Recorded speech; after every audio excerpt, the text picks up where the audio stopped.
I know it's here somewhere. Finally. Oh, it's time for the doctor.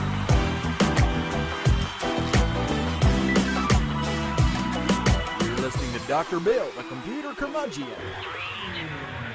Take it away, Doctor. Well, it's that time again, and the doctor is in. It's time once again for Dr. Bill, the computer curmudgeon. And I have straightened up, well, actually, my wife and I straightened up the studio just a bit. I've got things set up differently, and I'm liking it pretty well. Yes. And I have a wireless mouse, which I'm quite happy about finding amongst all the things that I found as I was looking around through here. Anyway, cool stuff. So, as usual, I want to remind you that we are proud members of the Tech Podcast Network, techpodcast.com. If it's tech, it's right here on Dr. Bill, the computer curmudgeon. We are also proud members of the International Association of Internet Broadcasters. Yes. You know, this year, 2015, will be 10 years of podcasting and blogging and doing other interesting things on the interwebs. 10-year anniversary for the show. Now, technically, it will be in June. Yes. So, we'll do something special then for the 10th anniversary. But in the meantime, we do have a big show today. We have lots of stuff. Now, normally I have to really try hard to find stuff, but today, dude, there's just stuff coming out my ears. Ew. Not that kind of stuff. Anyway, VLC, first item, VLC is having some issues with security. They actually have an exploit that they found in VLC that has not yet been patched, which is annoying, because I like VLC. It's my favorite media player. It plays audio, it plays video. It will almost cook your lunch, breakfast, something like that. Don't know if it does bacon and eggs. Anyway, I digress. The point is, I really like it. And I posted this earlier in the week, and somebody commented and said in their comment, ouch, it's my favorite media player also, since it will play pretty much anything in Linux. In Debian, Jesse, they have 2.2 in their repos, so that's a good thing. Anyway, I'm looking forward to them fixing this. I need them to fix it soon, because I don't like having insecure things on my PC. Elon Musk is in the news once again. You know, I was talking about that he was going to put up a series of satellites to have ubiquitous Wi-Fi, which I'm very much for. Well, now Google is buying into this plan. Google and Fidelity invest $1 billion in SpaceX and the satellite internet plan. Yes, this is from Ars Technica, and this is an update to their earlier story, where they confirmed that that SpaceX had received $1 billion in funding from Google and Fidelity Investments. The two companies will together own slightly less than 10% of the company. This funding will be used to support continued innovation in the areas of space transport, reusability, and satellite manufacturing, SpaceX said in a short statement on its website. Now that's awesome, because the sooner they get up ubiquitous Wi-Fi in the whole surrounding the entire planet, I will be very, very happy. Yes. And now, whoa! Whoa, Fred, that's early in the show. Fred, of course, is my imaginary friend, Fred, who likes to play the Geek Software of the Week drum roll and apparently is anxious to get it done. Yes, well, you do it so well. He's so modest, too. Anyway, this Geek Software of the Week. Now, the Geek Software of the Weeks of late have not been primo, shall we say. This one is really good. This one I have a great deal of confidence in. This is called the LinuxLive USB Creator. And the whole idea is here, if you want to test different distros of Linux by putting them on a USB stick, plugging them into your computer, and setting your computer. Now, here's the key. You got to set your computer BIOS to allow booting off the USB. Once that's done, then these various distros that are available through the LinuxLive USB Creator can be bootified. I know, I make up words. I'm a neologian. By the way, I have ice left over from lunch today. Today, of course, being Sunday. And I went out to lunch after church, and I got tea. My good old black tea. You know, what's regular tea that you usually get in a restaurant? But it is flavored with stevia. I know it's just ice. I already drank all the tea. Anyway, it's my favorite. So, the LinuxLive USB converter, I kind of switched it around. Anyway, it is awesome. It's free. It's open source. It is software for Windows only. It's been built with simplicity in mind and can be used by anyone, even me. Yes. All you have to do is pick up a Linux in the list and give it a try. So you install this software, you pick a Linux version. Is my phone going off again, making little beepy noises. And you pick a Linux version and you install it onto the USB drive, and goodness. Also, on the blog, I have a link to a video on the old YouTube, which is a sneak peek on the Windows 10 experience for PCs. In it, they have high points of the thing that they had this past week for Windows 10, where Microsoft announced and talked about Windows 10. Here are the high points of the event. Windows 10 will be free for Windows 7 and up or higher version systems for the first year. So you have a year to get it free. I would do that. Okay, so basically they're trying to get everybody to get up to speed. You know what I'm saying? So if you have Windows 7, if you have Windows 8, if you have Windows 8.1, then you can get Windows 10. Yeah, I know they skipped 9. Free! So that's pretty cool. It has Cortana built in, and Cortana can help you with your email, your scheduling, etc. Cortana will come up and go, hello, you have an event you need to go to. Which, you know, might be a little annoying. But hey, it's Cortana, so, you know, I'll cut her some slack. Anyway, Xbox Experience is a thing in there that allows game DVR. That was the thing that I heard that was most interesting to me. My phone keeps going dingle. I'm sorry for the dingling. Game DVR allows you to basically record like a DVR your games as you play them and then share them to others. That's pretty cool. Sharing, and you can also share screens across the LAN. So let's say that you have a main super powerful computer that you normally game on, but your parents, let's say you're, you know, a young person, your parents want to watch something else on the old computer. Well, you can game and put your display on another computer. Pretty cool. So screen sharing. It also has the Spartan browser, which we've talked about a little bit. The Spartan browser is basically a, you know, slimmed down browser, which anything is better than Internet Explorer. I don't care what it is. It's better than Internet Explorer. You know what I'm saying? So anyway, I am looking forward to at least looking at the Spartan browser, because one of the things you can do with it is if you have a web site up or whatever, you can write on the screen.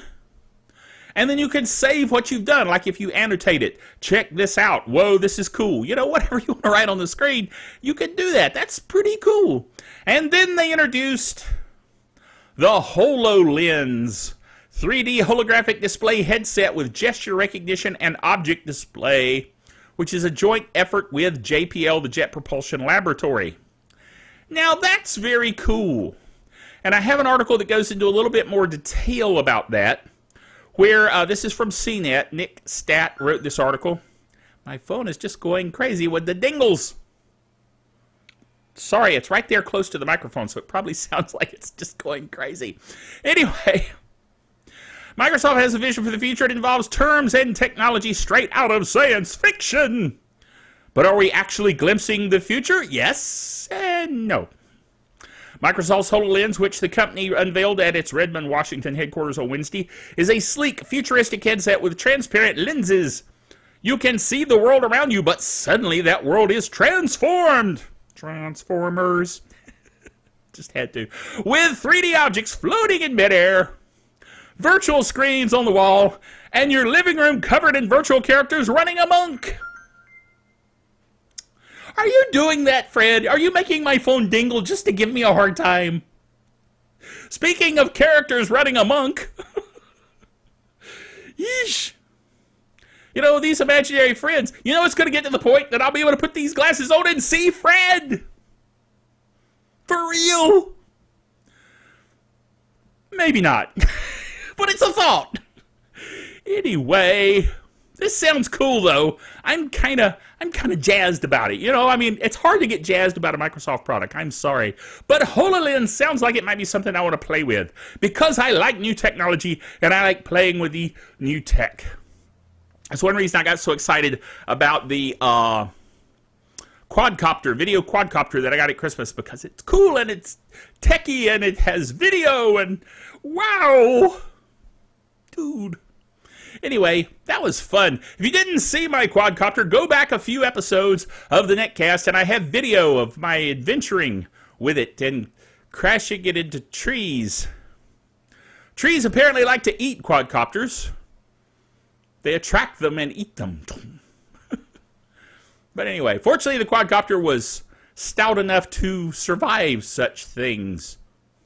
Anyway, so Google Fiber may be coming to good old North Carolina. Now, Google Fiber is cool because it gives you gigabit internet. Of course. I already have gigabit internet because I'm Dr. Bill the computer curmudgeon. What do you expect? No, because North State is awesome and has fiber optic right to my house. Matter of fact, it ties in right back there. Fiber optic, dude. Ha ha ha. I know I shouldn't be so giddy about it, but I am. I have fiber optic gigabit internet and you don't. Well, maybe you do. I don't know. Anyway, Google Fiber. Okay, now I'm getting annoyed. No, I'm not going to answer the phone. And as a matter of fact, not only am I not going to answer the phone, I'm going to... Hold on. I've got to get into my phone. My phone is secured now because... There. I turned off the sound, which is what I should have done in the first place. I'm sure the Game Master is hearing me say that and go, well, duh. Anyway, I can't help it. I normally don't get called or beeped or things of that nature very much. And so, you know, I'm not planning on it. Anyway, point is that, what was I talking about? Oh, yeah, Google Fiber. Gigabit Internet Google Fiber. It may be coming to North Carolina. And by that I mean Charlotte and Raleigh. Like that's the only places in North Carolina. You know what I mean? What about High Point? Now the thing is, I've got North State, I've got fiber optic, I've got gigabit. I'm good. But the rest of North Carolina needs full-blown gigabit fiber internet. And it's apparently only coming to Raleigh and Charlotte. Maybe. Maybe. This has been announced as a maybe. But we'll see. Next item.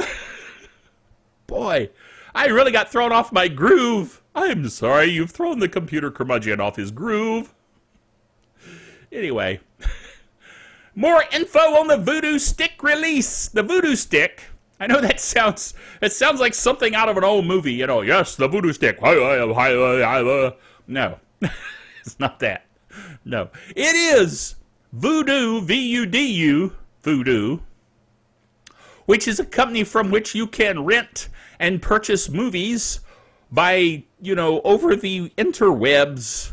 Yes, but so they have gone in together with Walmart to produce the HDMI streaming stick called the Voodoo streaming stick. Yes, but what makes it so cool is that it does Chromebook-like, Chrome stick-like things, Chromecast-like things. I'll get it right if I keep trying. And yet it's only $25, so it's $10 cheaper. Actually, a little more than $10 cheaper than a Chromecast. So, dude, here are a few more details about the Spark, straight from Voodoo.com. It's an HDMI streaming stick with a controlled and dedicated remote control and powered via USB. It looks like Walmart is only putting a USB cable but no power adapter in the box, so Spark owners will either have to use their TV's USB port to power the device or supply their own adapter. What do you expect for $25? You know what I'm saying? Anyway, connectivity is provided by 802.11bgn 2.4 gigahertz Wi-Fi, and it supports video resolutions up to 1080p with 7.1 surround sound. Surround sound. Yes. So that's pretty cool. Anyway, it says it's very much a one-trick pony. The user manual reveals that it only comes with the Vudu app preloaded, and there's no mention of any way to load additional apps. So it's already not as good as a Chromecast. Just saying. But it's $25, so, you know, there's that. Next and last item. Microsoft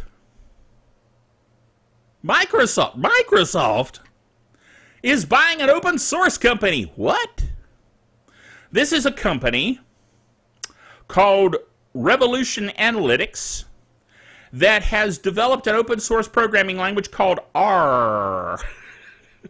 I know if you're a pirate, you'll fit right in. R. R, mateys. Anyway, it's a programming language designed to be a data analysis tool, and it's widely used already by academics and corporate data scientists. But Microsoft's buying the company. Microsoft is buying into open source. The end of the world is truly nigh. I remember when Bill Gates said that Linux was a cancer upon the computing world. And open source pretty much the same. My hair just keeps flopping in my forehead. I don't like that. On it, not in it. Accuracy. We strive for accuracy here, old Dr. Bill the Computer Curmudgeon. Well, we do, Fred. I'm sorry. I didn't say I achieve it. I say we strive for it. There's a difference.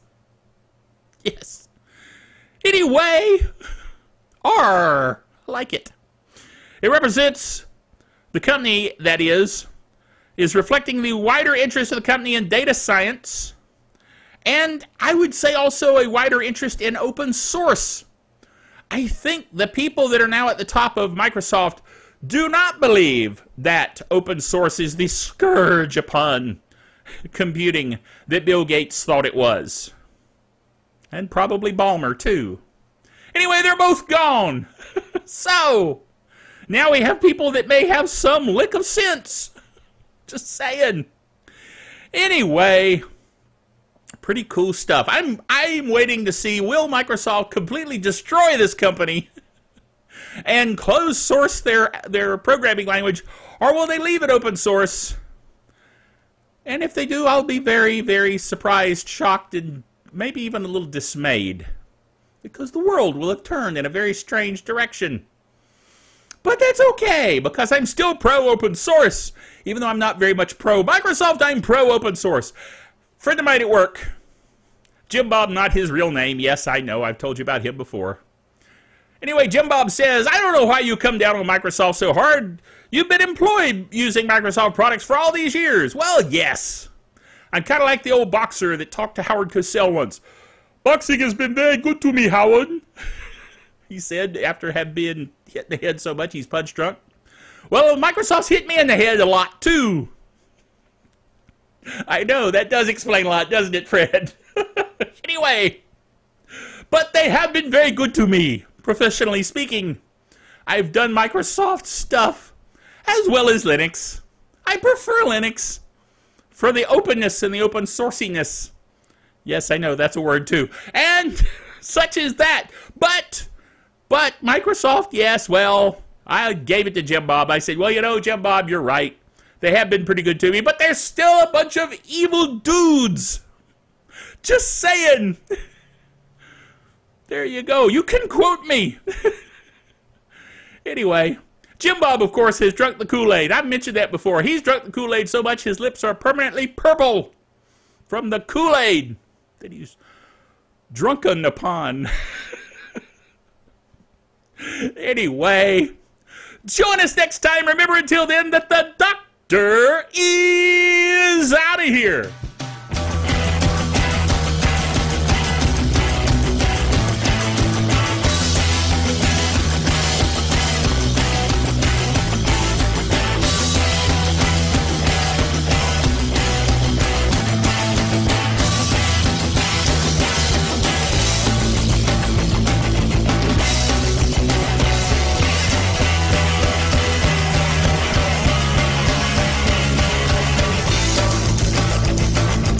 Dr. Bill, the Computer Curmudgeon, is a production of DrBillDaily.net with all the honors, rights, and privileges thereunto appertaining.